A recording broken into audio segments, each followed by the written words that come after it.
explotación sexual que significa la prostitución es una pregunta que tenemos que hacer, pero bien sabemos que no tiene respuesta, para esta cuestión.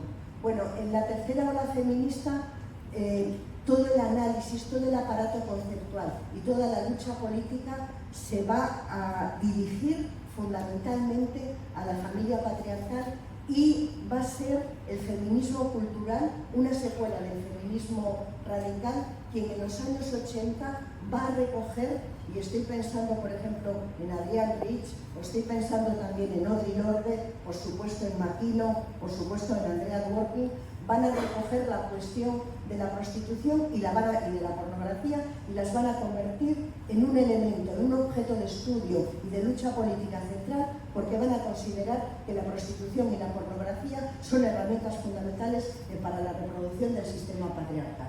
Por lo tanto, luego llegamos a la cuarta ola, que la cuarta ola seguramente que va a ser objeto de una segunda pregunta que me va a hacer Charo Luque, pero en todo caso va a ser en la cuarta ola cuando la prostitución se coloque en la centralidad de la agenda política del feminismo.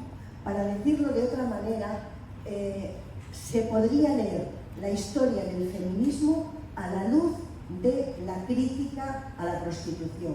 Pero no quiero terminar esto, si me da medio minuto Charo, para deciros otra cosa.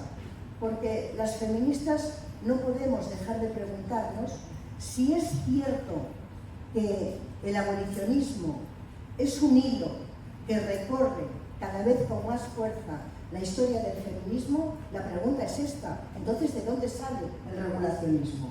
¿Dónde se crea? Es decir, ¿dónde se construye ese discurso que defiende la prostitución como la máxima expresión de capital sexual y por lo tanto como un instrumento de ascenso social o de movilidad social? Quiero deciros que después de la tercera ola, algunas mujeres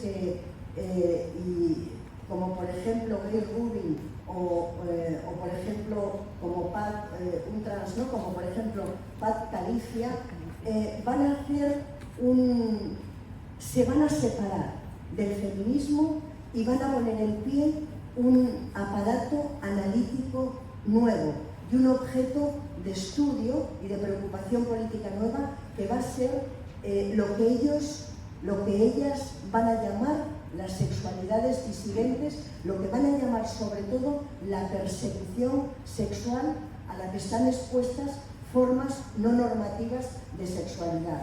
Bueno, pues creo recordar que en el año 84, espero no equivocarme en el año, Gayle Rubin va a escribir unas notas acerca de una teoría radical de la sexualidad. Lo podéis encontrar desde luego en internet.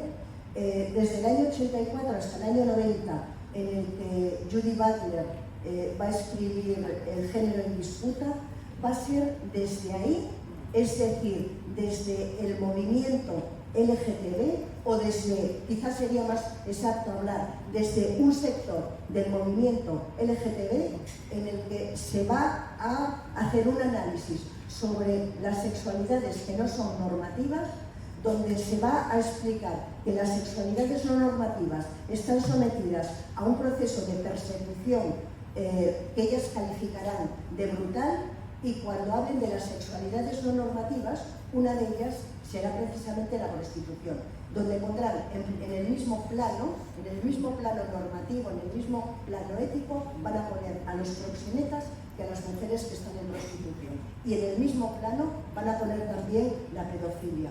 De ahí es de donde nace el discurso regulacionista.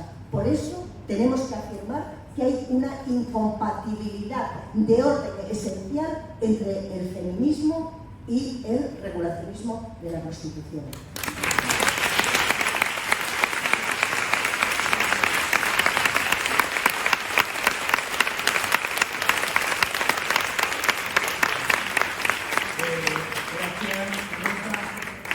Gracias, Rosa.